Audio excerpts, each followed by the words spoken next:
Introduction. Everyone is looking for a silver bullet these days. They're looking for that one simple trick that can change their lives and make everything better, that will make them feel more energetic, more attractive, and more successful. Because, let's face it, life can be something of a slog for most of us. We wake up in the morning feeling tired and not wanting to haul ourselves out of bed. Then we drag ourselves to work through busy, stressful commutes. And then we force our way through a long, hard day.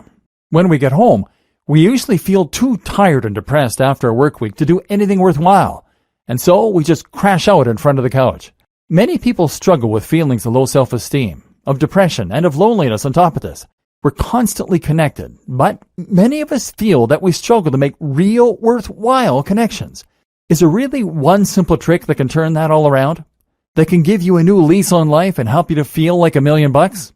Well, I'm here to tell you that there is. And it's perfectly obvious when you think about it. The simplest way to turn your life around and to feel the best you've ever felt is to get rid of that belly fat. If you're currently living with a mushroom top, dad bod, or just a spare tire around your waist, then it is dragging you down more than you can possibly know. How belly fat makes everything worse. Of course, we all know that belly fat can ruin your confidence. Having a gut is simply not attractive, whether you're male or female. And it's something that is going to make you feel a whole lot worse about yourself as a result. Having a gut doesn't just get rid of any chance you might have stood of having a six-pack. It also ensures that you look like a stuffed potato, whatever clothes you wear. It's immensely hard to put on a great shirt or dress and to leave the house feeling like $1,000,000 when you have a massive gut hanging out. More than that, though, a gut signals generally poor health. This suggests that you are less active, and what normally goes along with that is a general lack of tone and definition that can be seen everywhere from your arms to your face. Women, do you remember when you used to feel light, petite, and strong? Like a toned and honed Amazonian, ready for business, and enjoying all the stares coming your way? Guys, do you remember what it felt like to have a dominating presence in the room? To have looked slightly like an athlete in your clothes, and to have the look of a predator? To be an alpha male, and to look fantastic in nearly every outfit you wore? Having a gut changes your posture too. It forces you into a more forward position that slumps your shoulders forward and closes off your chest. This is a submissive stance that sends a loud signal to others that you aren't confident and that you don't need to be taken seriously. Women, meanwhile, can expect to look frumpy and tired. Having a gut transforms you from the bottom up and brings you screaming into middle age. It suggests that you've stopped trying and affects your very body language, which of course has a deep psychological impact. Then there are the direct results of getting into better shape. Of course, your sex life will improve, and I'm not just talking about for single people. Obviously, picking up women or men becomes much easier when you look healthy and sexy, but you'll also find your relationship improves. How would you feel about your partner if they became more toned and sexy? Or conversely, if they gained lots of weight quickly? And then there's the way that a belly can impact your libido, or lack thereof. If you're not having sex, then losing the gut might be the answer. And guess what? Getting into lean shape can improve your salary too. Studies show that employers are more likely to employ or promote people who are in better physical shape. On average, men and women who are more toned earn higher salaries. And that's before we have even touched on the direct psychological consequences of carrying a belly around. Because as soon as you grow that gut, you're going to start producing significantly more stress hormones such as cortisol, which will increase depression and rob you of energy. Of course, that gut drastically increases your likelihood of developing a number of different conditions as well. This also creates something of a vicious cycle. The increase in cortisol and in stress increases your likelihood of gaining more weight and encourages stress eating. Not only that, but it also makes you significantly less energetic and makes it harder for you to engage in healthy activities such as exercise. In other words, having a belly makes it much harder to get rid of a belly. And that's before you take into account the fact that you're now moving around with a large tub of lard attached to your gut. Let's face it, you are not in your prime, and athletic activities probably aren't your strong suit right now. But imagine if they were. And that's what we're going to start fixing in this video course. I haven't even touched on all the ways that belly fat can lead to depression, further weight gain, low self-esteem, and even serious health conditions. If none of these other reasons is going to provide enough motivation, then simply consider that a belly will increase your likelihood of cancer, diabetes, stroke, heart disease, and more. So yes, this really is the one thing that you can do to change your entire life. If you look after your body, it looks after you. And now, we're going to see how you can make that positive change happen. How did it get like this? If you're going to fix this belly problem, then perhaps the best place to start is by asking how it got this way in the first place. What series of events led you to gaining the weight and letting yourself go? Perhaps with that knowledge, we can then reverse the process and get back on track. I'm speculating here, but I'm going to take a stab at how you found yourself with this unwanted flab. Because for most of us, we weren't always that way. Most of us were fairly toned and fit when we were in our younger years. But then things changed. We got older, and then we started to get more tired. Hormones don't help. Hormones make our metabolism slow down as we get past 25, and suddenly it becomes much harder to keep the belly fat off. Not only that, but we start spending more and more time at work in the office and pouring more and more energy into that work. Then we get married, get a mortgage, have kids. Suddenly the amount of free time we have to ourselves dwindles down to almost nothing. If we aren't changing nappies, answering angry phone calls after hours, coming home late, or doing the dishes, we're crashed out on the sofa, exhausted. And stress is another thing that can contribute to weight gain. Stress increases cortisol. Cortisol makes us hungry, and it stimulates lipogenesis, or fat storage. Gradually, our gym regime takes a back seat, and soon after that, our diet takes a back seat too. We start eating what is convenient and affordable, and slowly life chips away at our fitness. And it doesn't seem like a big deal either. But as we've seen, it really is, because it starts to have an effect in every other aspect of your life. If you can take back control of your gut, you can take back control of your life. So how are you going to get it back? The problem is energy, not time. Let's take a closer look at this issue and see what it really boils down to. Now, a lot of people will tell you it comes down to time. They aren't in shape because they don't have time to be in shape. Is this accurate though? I would argue not, because if you are like most people, then you have somehow still managed to watch an awful lot of TV series. Maybe you recently completed the latest season of Game of Thrones. And then there's a simple fact that you could wake up earlier. And there's a fact that, if we're going to be completely honest here, eating healthy doesn't take that long. In fact, it's very quick and easy to eat a salad, or to eat whatever you're going to eat tonight without the chips. The problem isn't that you don't have time to work out, it's that you don't have the energy or the inclination. And it's not that you don't have time to cook, it's that you don't have energy. Furthermore, you feel like you need a pick-me-up, something that can help you to get yourself up and running again.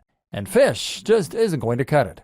Now, in the next video, we're going to take a look at the most simplistic and efficient way to lose weight.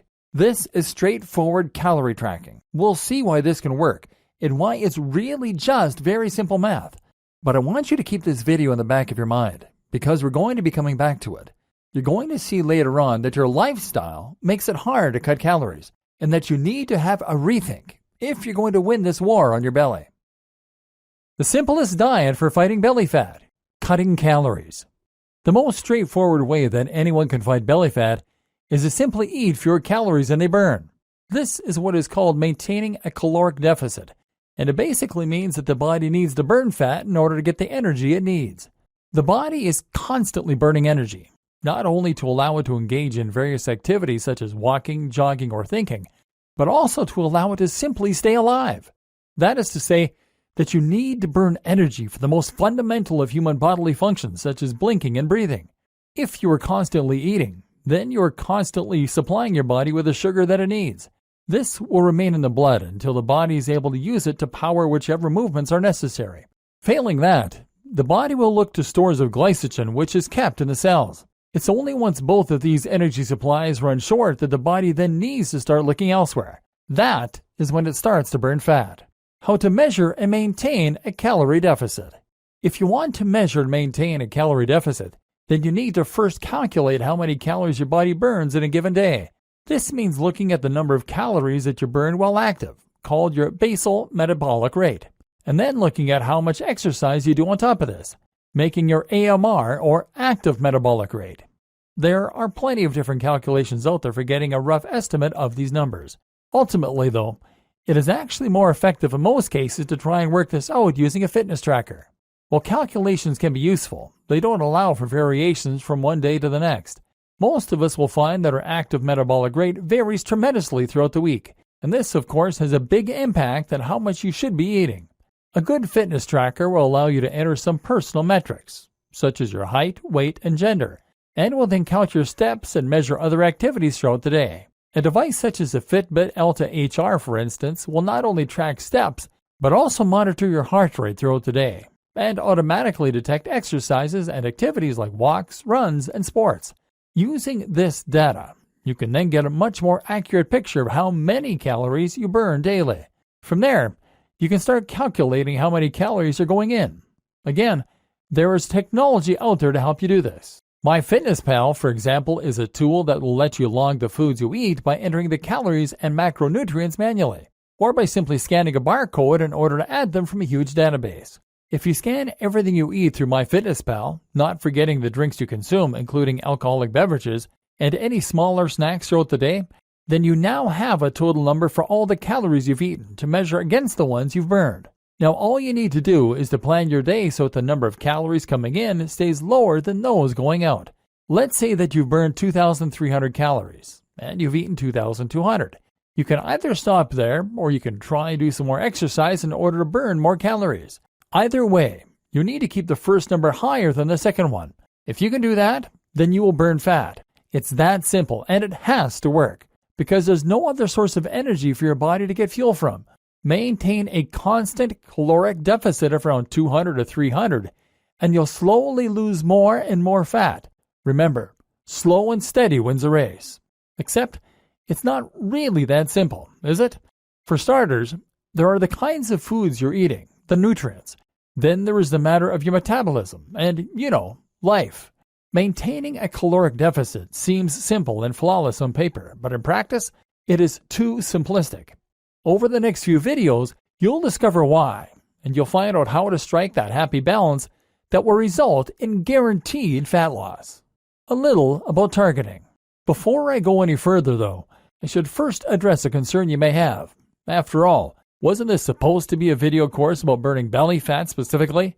How does maintaining a caloric deficit guarantee you'll lose your gut? Women might even be worried they'll lose weight from places that they wanted, like their breasts. As some of you may already know, this does not guarantee you'll lose your belly. That's because nothing can guarantee that you'll lose your belly. Unfortunately, there is no such thing as targeted fat loss. That is to say that you can't choose which part of your body you want to improve the looks of and then conveniently blast fat from there. The order in which fat is lost from your body is actually genetically predetermined, and it's impossible to change.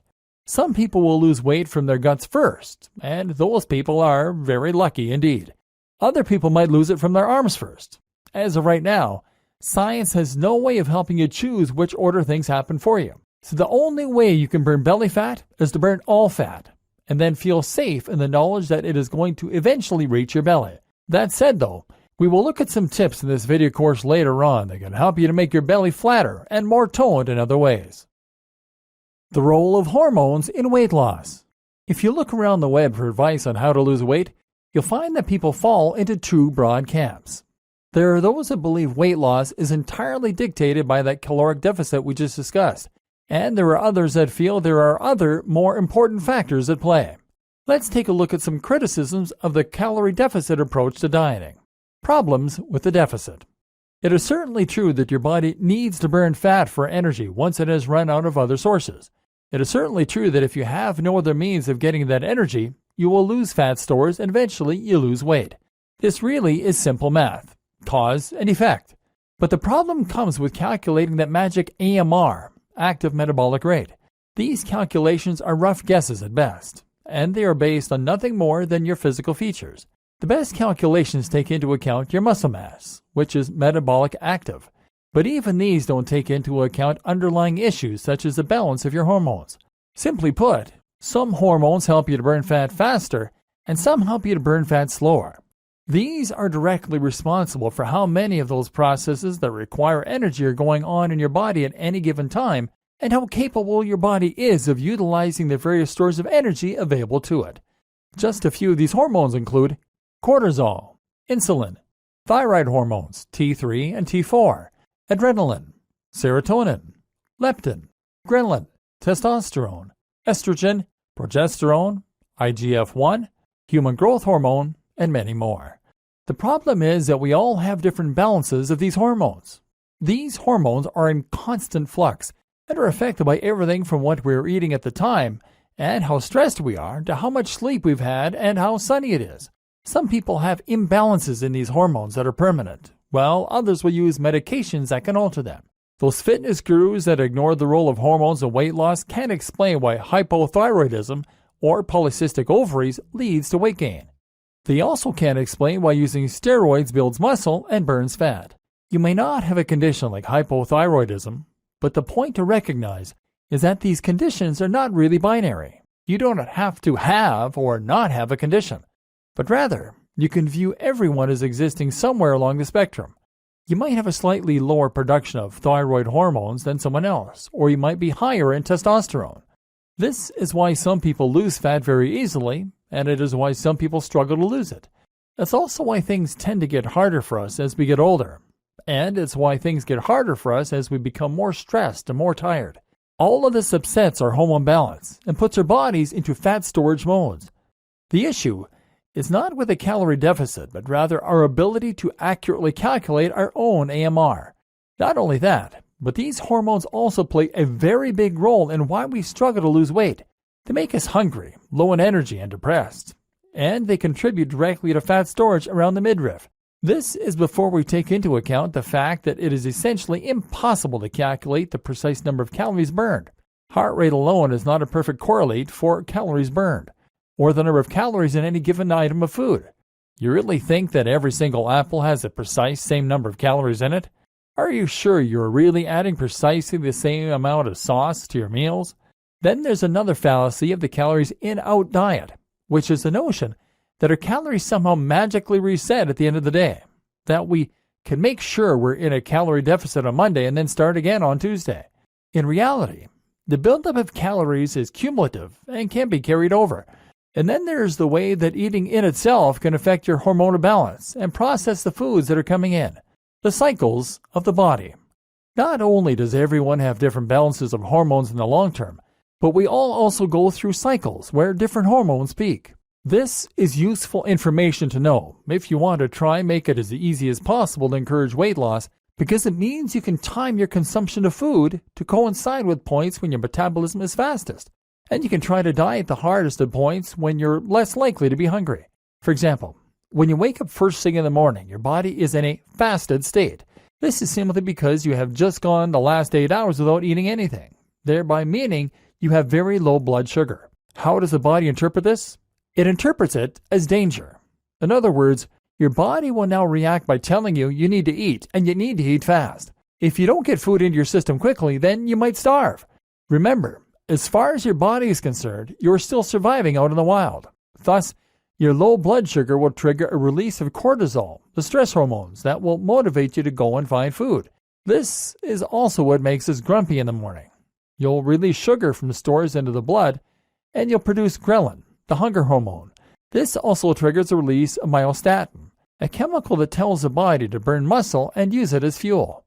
In other words, you're now in a catabolic state. This is further enhanced by the light coming in through the window, which wakes us by triggering the release of cortisol and nitric oxide in the brain. Once you've eaten, though, things change. Now sugar is released immediately into your body, which the body sees as good news. This triggers the release of serotonin, a feel-good hormone, followed by melatonin, which is the sleep hormone. This is why we often feel sleepy after a large meal. Now, your brain becomes slower and groggier, and you feel happier. But countless other activities can similarly alter your hormone balance. As it gets darker, for instance, we release more of the sleep hormone, melatonin. Likewise, if we're in a good mood and having fun with friends, we release more serotonin. Likewise, when we work out, this triggers the release of stress hormones, followed by anabolic hormones like growth hormone and testosterone to trigger growth. Ultimately, the body is constantly swinging between an on state called catabolic, or fight and flight, and an off state called anabolic, or rest and digest.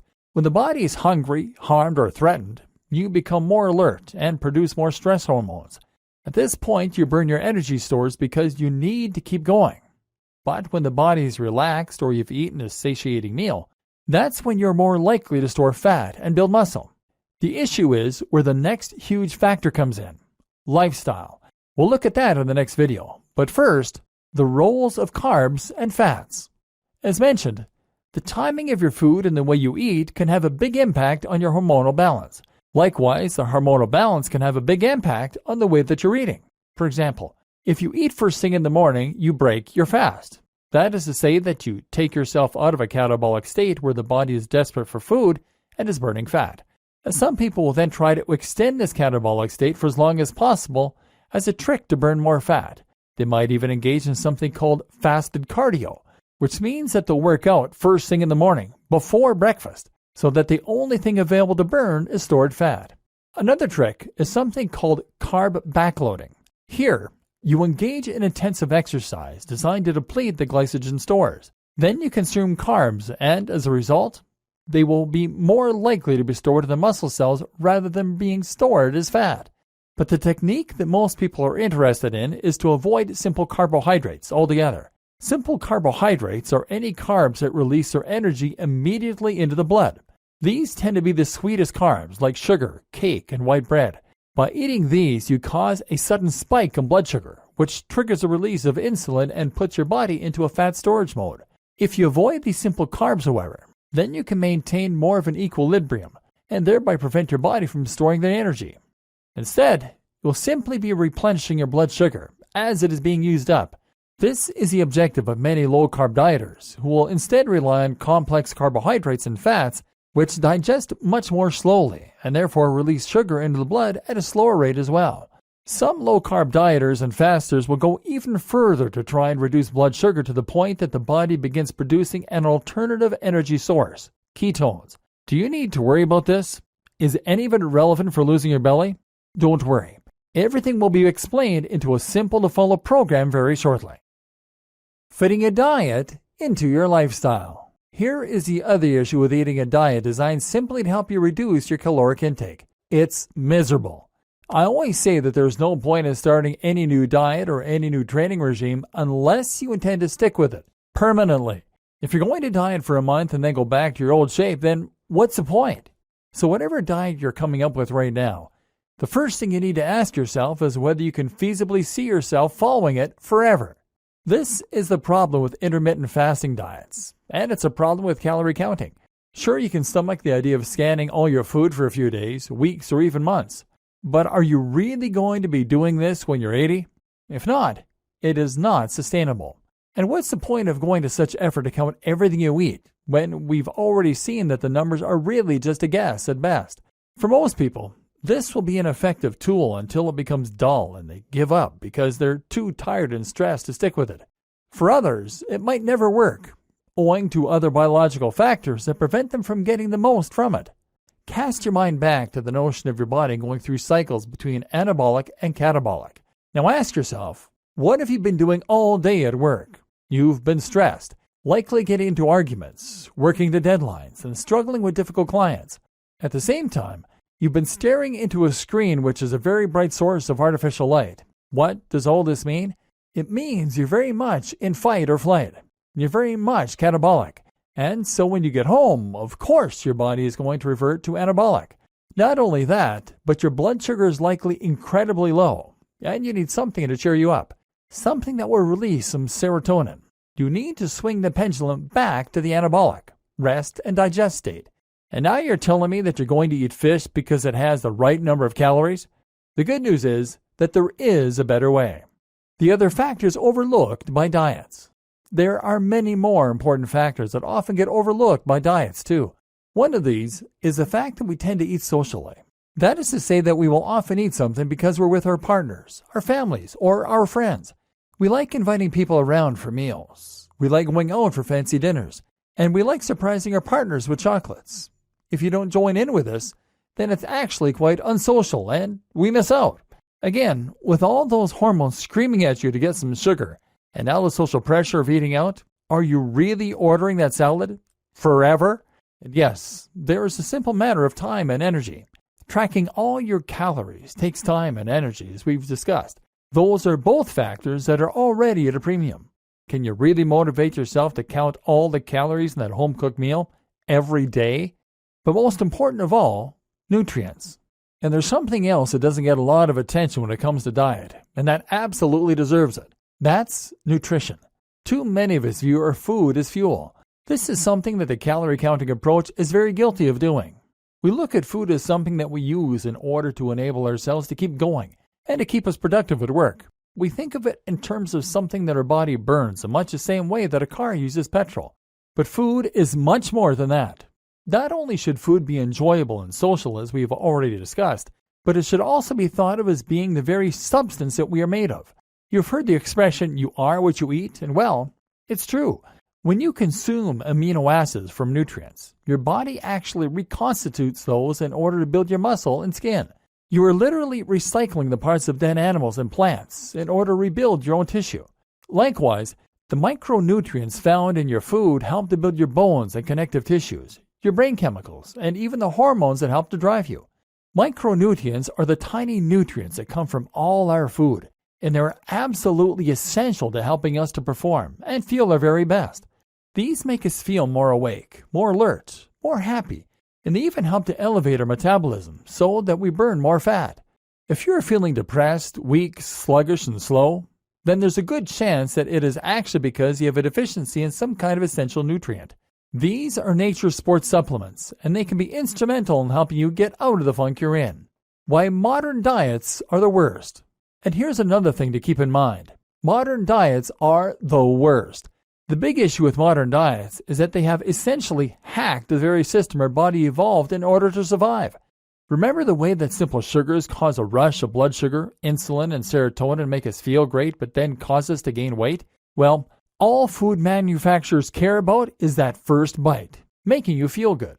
They want to sell more of their crisps, their chocolate bars, and their cakes, and so they have made foods that are practically just sugar. These are constantly and immediately spiking the blood sugar and can single-handedly raise your chances of developing diabetes and other health conditions. What's worse is that these overly processed foods have removed all of the nutrients that made them so healthy. If you eat a piece of fruit, you'll probably find it's packed with vitamin C, vitamin A, resveratrol, and a host of antioxidants which will help you to look and feel more awesome. But if you eat a shop-bought sausage roll, then you're barely eating meat. You just eat sugar, trans fat, and salt. Likewise, if you eat a chocolate bar, you spike your sugar but without getting any useful nutrients. Remember, this is the stuff that your feel-good hormones are made out of. This is the stuff that helps to drive your metabolism forward. This is the stuff that rebuilds your wounds. So, is it any wonder that so many of us are burned out, dried up, and exhausted? Finally, the Lose Your Belly diet.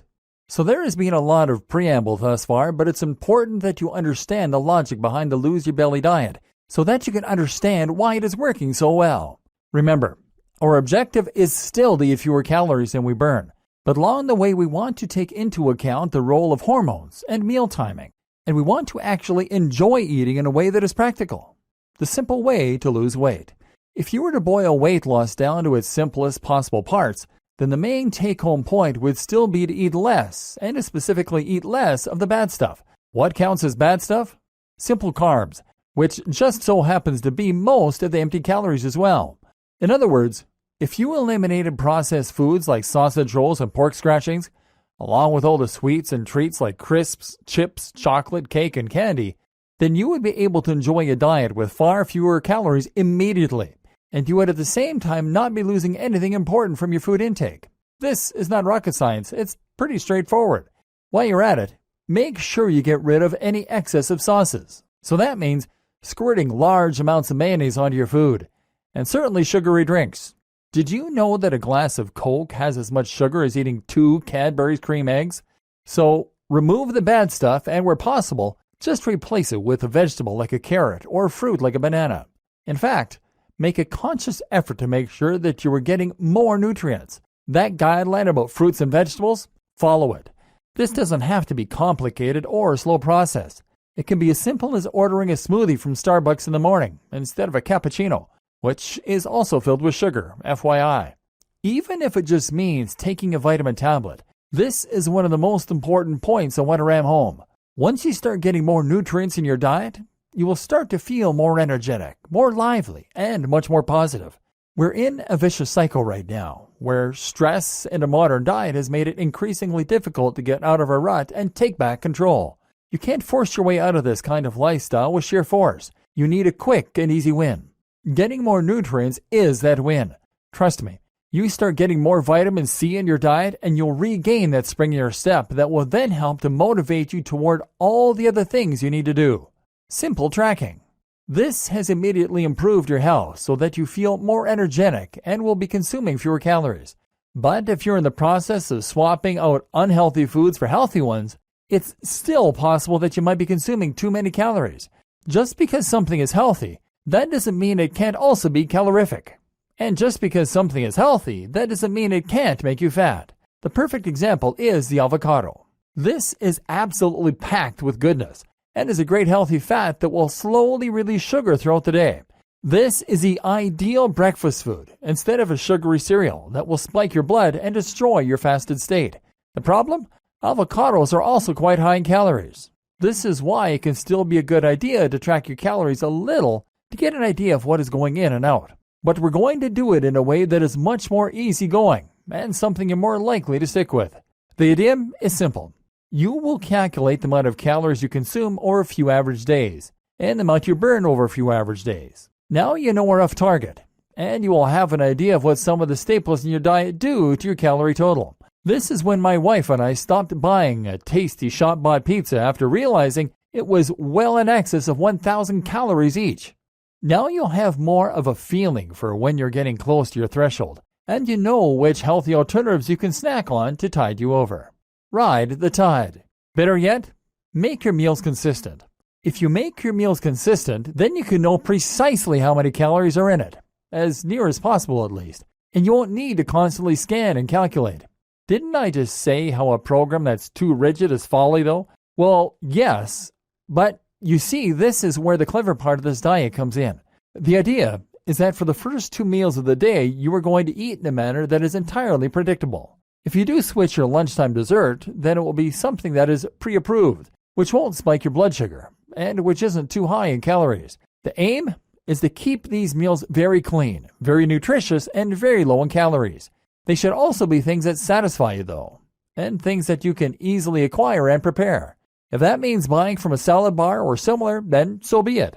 This might seem miserable, eating the same 2 meals every single day, but actually it is the precise opposite. The purpose of these 2 meals, you see, is to allow you to eat whatever you want in the evenings. If you know that you have only consumed 500 to 700 calories by dinner, then that means that you can go all out without worrying much at all and still remain under your target. Most people do not view lunch and breakfast as social in the same way. These meals tend to be eaten quickly and viewed as something of an inconvenience. Breakfast, for many of us, is stuffed down on the way out of the kitchen in the morning, while lunch is often a similar lunchbox meal eaten alone. So why not just redesign your breakfast and lunch to make sure you aren't getting too many calories and to ensure you're filling up on important nutrients? Now, when it's time for date night or a meal with a friend, you'll be able to eat whatever you want and cut loose, and you can rest assured that it will probably still be keeping you in a calorie deficit. There are also good biological reasons to stick to this diet and to keep it orderly like this. Remember, first thing in the morning you are fasted. Thus, the last thing you want to do is to spike your blood with a massive dose of sugar. Instead, if you make your first meal a complex carbohydrate or healthy fat, then you're slowly providing enough energy to keep moving, but without triggering it being stored as fat. The same goes for lunch, and by avoiding a massive intake of sugary food, you'll also help to avoid creating that 4 p.m. slump that normally causes us to crash and become less productive after we've eaten. You're staying catabolic, and you're staying focused at the point in the day when you're focused and driven anyway. And then, at the point when you're getting home feeling shattered and just wanting to chill out with good food, you can. Now, some health experts will recommend that you fast the other way around and avoid eating a large meal before bed, which can have negative impacts on your sleep. Actually, though, as long as you leave enough time before bed after your last meal, this shouldn't be an issue. What's more is that there are some experts who now believe that we've evolved to eat sweet things before bed, which might even be what triggered the entire notion of dessert. The idea is that it makes sense to stock up on sugar before bed when we'll be fasted and to trigger the release of serotonin and melatonin to put us in a deep, restful state. So try this diet. Work out your target and then remove all the unhealthy foods, adding back the good ones to your first 2 meals. Get to the point where you're now full of nutrients and very far from your calorie target by evening, and then allow yourself to eat normally. Don't go crazy, of course, but just allow yourself to eat as you normally would. You're no longer fighting the natural cycles of your body and your hormones. You're riding the wave. What's more is that you're essentially training your insulin response and encouraging your hormones to work for you. And on top of all that, you're maintaining a calorie deficit without having to do any calculating. If you can stick to this, then you should start to find your belly fat starts to slip away. But don't go away just yet, because in the next video, we'll look at how you can make this easier on yourself and how you can enhance the look of that stomach and your overall appearance. It's not just about the food. Losing belly fat is not just about the food. It's not just about exercise either. What I'm talking about is your entire lifestyle and everything that you're doing around your diet. Remember, your lifestyle is likely what got you into this state in the first place. And it's probably what's making it so hard to get out. We've already seen how coming home stressed from work makes you more likely to binge eat and then store fat more rapidly. This is a combination of factors, but even comes down to the direct and precise action of cortisol on the body. So it stands to reason then that if you want to reduce belly fat, you should look at combating any workplace stress or other stress for that matter. This is easier said than done perhaps, but it's important to recognize just what a profound impact stress has on us. If you can remove stress from your life, then you have far more energy for working out and eating right. There are a few things you can do to this end. One is to take up meditation, or another form of practice that will help you to combat stress generally. Meditation can significantly improve your mood, help you to cope with stress better, and even make you smarter. This is a great tool to help fortify and defend you against things going wrong that could prevent you from continuing your new healthy lifestyle. Another tip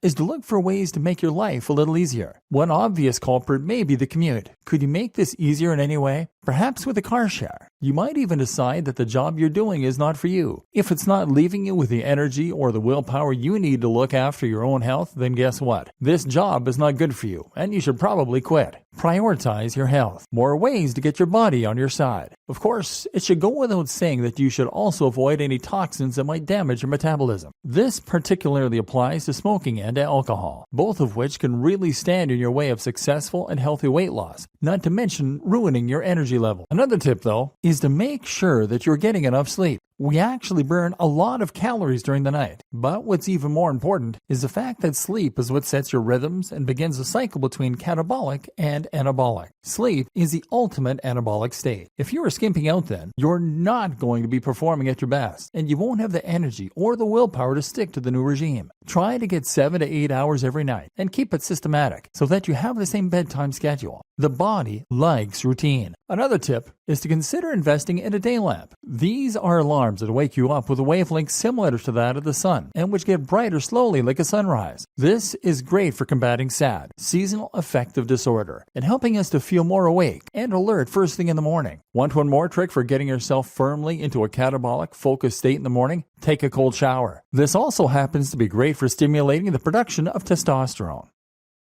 Training for six-pack abs and the perfect body. If you follow the diet outlined in video 7, then you should find that you start to lose weight from all over your body, and this eventually reaches the gut. But here's the unwanted surprise. You won't instantly get the amazing stomach you always wanted. Apart from anything else, there's probably still flabby skin here, and perhaps even stretch marks. That's because the real magic happens in the gym. Not only is muscle metabolically active, meaning that you'll burn more calories even when you're sleeping once you're strong, but it's also what makes a person look toned and honed, far more than low body fat can. If you have low body fat alone, then you will look skinny and malnourished. If you have low body fat and great muscles, then you'll look like a celebrity. The problem is that many people don't know how to go about training their bodies for the maximum aesthetic benefit. So let's see what you need to know. Abs. Let's start by focusing on the part that everyone is interested in, the abs. How do you take your now fatless belly and turn it into something that Brad Pitt or Angelina Jolie would be proud of? It starts with anatomy. Too many people will want to focus purely on the sheet of muscle on the front of the stomach that is divided into 6 parts. This is the rectus abdominis, but it is only one piece of the puzzle. What's actually more important in many ways for people looking to get rid of belly fat is the transverse abdominis. This is the band of muscle that wraps around the stomach and lower spine and works to support the back and act like a girdle. The good news is that if you train this part of the stomach, then it will work to actually hold in the gut. Now, even if you haven't managed to get rid of all the excess flab around your belly, it will look instantly less noticeable. So how do you train the transverse abdominis? It comes down to anything that involves holding your body in the plank position. So a plank is a good one then. Or breathing in and bringing your belly button up to your spine. This is the idea behind stomach vacuums, or what is sometimes lovingly referred to as the cat puke exercise. Essentially, you need to go on all fours and then practice pulling your belly in towards your spine. Hold for 10 seconds, then repeat. Another important part of your midsection are the obliques. These are muscles on either side of the abs which run and point downward toward the center. Getting a great set of obliques is a surefire way to add a lot more detail that results in a much more ripped final impression. To train the obliques, you simply need to perform sit-ups with some kind of twist at the end. That might mean literally twisting backward and forward, or it might mean using a punching bag. All this is not to say that the rectus abdominis isn't important too. It is. And this is what will give you the vaunted six-pack look after all. To train this layer of muscle, it's useful to first have a good idea of how it operates. Essentially, the role of this muscle is to prevent you from snapping backwards and to hold your body upright by tugging against the erector spinae. It's also used when you bend forward, of course. What all this might tell you is that the rectus abdominis is often trained without going through the full range of motion. This is why performing sit-ups over a Bosu ball can be a good way to stretch it out and to challenge the muscle fibers that often get missed. Another powerful tip if you want abs is to try and add resistance to your training. That might mean doing sit-ups while holding a weight plate, or it might mean using machines that provide more of a challenge while crunching in the gym. Either way, lifting heavier will help you to grow bigger and more defined, and this definition is what you need for your abs to stand out. Some people might contest that last point and say that strengthening the abs will do nothing for the appearance. The easy way to contest this statement is to try contracting your abs right now while looking in a mirror. What you'll find is that they instantly become much more visible, which is simply because they're now bigger and firmer. Train with some resistance, and this is what your abs will always look like. Weight loss. Of course, you can also use exercise in order to encourage more weight loss, and this will indirectly lead to better looking abs. There are plenty of exercise programs that you can use in conjunction with the diet in this video course, but ultimately the right one will depend on your specific goals and your training style. One more rumor that you need to dismiss, though, is the idea that you need sub 10% body fat in order to see abs. I know this rumor to be false, as I'm sitting here at around 15% and you can see my abs. The same goes for an actor such as Chris Evans, Captain America. He is not insanely shredded and probably has a body fat percentage of around 10 to 12%. He still looks amazing, which is thanks to the large, thick muscle that he has built up. But what is the best option for weight loss? One popular choice is to walk. This is a form of exercise that won't trigger a fight or flight response, meaning you can do it often and without feeling more tired at the end of a long day. Running is great, but you can only run so many times a week, and it's not highly practical. You arrive everywhere sweaty. Walking, though, is something you can fit into your daily routine, and that you can do often in order to keep burning large amounts of fat. Another good option is HIIT. This is high-intensity interval training, and it essentially involves switching from training that uses slow, easygoing cardio to training that involves going nearly all out for short bursts. This is ideal for using up glycogen, which, as we've seen, can help to prevent sugar from ending up as fat or traveling through the blood. What's more is that this means you actually burn more fat for the rest of the day, as you don't have the glycogen stores to fall back on. And lastly, consider concurrent training. This simply means that you are combining cardio with resistance training, doing some kind of repetitive task quickly with added weights. A good example might be using a stationary bike on the highest resistance settings, or using the battle ropes. This uses a lot more energy than simply doing cardio, and has the added bonus of toning muscle at the same time. How to get the Hollywood look for men. Okay, so this section is just for the men, but it's something I think a lot of you will be very interested in. How to get the shape of an Adonis. While there are plenty of excellent training programs out there, the big problem is that they tend to focus on building strength or performance without giving much thought to aesthetics. Even those workouts aimed at helping you to look and feel better about yourself will almost always take the approach that any fitness looks better. But a smarter approach might be to try and train more like a Hollywood celebrity. If you take a close look, you'll find that they very often have similar features and traits, and specifically physically. They almost always have a great upside-down triangle shape made of large lats and shoulders and a narrow waist. This is combined with great arms and flat abs, which together creates the Hollywood look. The good news is that once you've identified this look, you can devise a training program specifically to reach it. The best place to start is by performing weighted pull-ups. This is a great test of strength that utilizes the lats in a very compound and functional manner. It's ideal for stimulating growth and widening your upper half. Another good exercise to add to your routine is the overhead press with heavy weights. Combine this with incline bench press to try and build up a big, flat upper chest. You can also try using L raises to build the smaller supporting muscles in the shoulders. In particular, building up the medial deltoids will help to add padding to your sides and make your shoulders wider.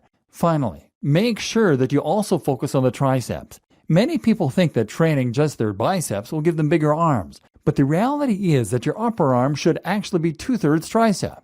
And again, if you take a look at any of those Hollywood celebs, you'll see that they have great triceps that give their arms size without making them look bulky. Of course, you need to train the rest of your body too for a balanced and well-rounded physique. But if you want to quickly hack your way to a great-looking bod that turns heads and builds on the success of our gut removal, then focus on these exercises. Dressing the part. Remember that getting rid of that belly is not just about health and fitness, it's about how you feel about yourself and how others react to you. That's why you also need to consider the last part of the equation, what you're wearing.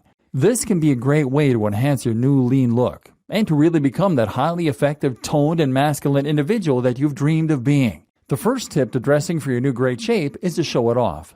Many people pick clothes that are overly baggy, but this is never a good look and will make you appear shapeless and frumpy. Instead, choose clothes that are a size smaller than what you'd normally pick, or try to get your clothes taken in. This is a great trick if you want to go easy on your bank account. Wearing tailored clothes is very expensive, but if you buy something cheap and take it to your local dry cleaners, they'll normally be able to bring it in for you, and it will look just as good. While you're at it, you also need to adorn your new physique in clothes that are high quality. This is something that makes a strong psychological impression, even if you don't realize it at the time. Can you tell the difference between a cheap jumper and an expensive one up close? Perhaps not, but when you're wearing a whole outfit, people can pick up on the quality, and it changes the way they perceive you. The good news is that you can buy luxury without breaking the bank. First, just make sure that you choose quality over quantity. Don't aim to redo your wardrobe overnight because it will cost too much. Another tip is to find great stores that sell great clothes at a low price. H&M is a great option, for example, and will provide high-quality fabrics and designs at a low cost.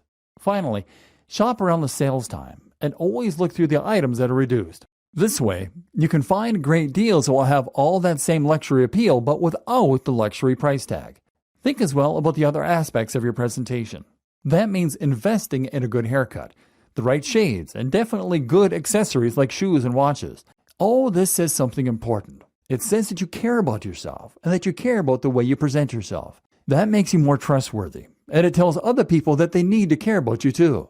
This is the antithesis of the message that you send with the belly hanging out. That is a sign of someone who has given up and who just doesn't care anymore. It's time to start fighting again. And once you have that flat stomach, you should embrace the new you. Conclusion.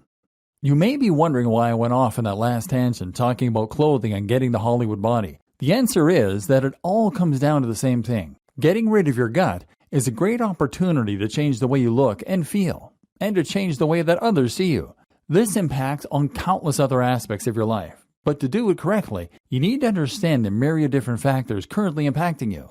Hopefully, you understand why the best way to diet is reduce your intake of sugars, though not entirely, and to reduce overall calories, all while trying to get enough vitamins and minerals from fruits and vegetables. A particularly effective way to do this is to make 2 boring fixed meals that meet all of the guidelines and then to be more relaxed in the evening. But if you try all this and it doesn't work for you, then consider that it might come down to factors other than precisely what you're eating. If you aren't getting enough sleep, if you're overtired, or if you're stressed at work, then you will damage your hormonal balance, and you will have no energy or willpower left to eat and train right. I hope in that case you will consider making some changes to the lifestyle that is leaving you so burned out, even if that means quitting your job. After all, nothing is worth sacrificing your health and happiness. And as we've already seen, agreeing to accept this kind of lifestyle will only result in your mood and your health being beaten down further and further over time. It's time to stand up and take back control over your own body. From there, you will then be able to start transforming your entire look.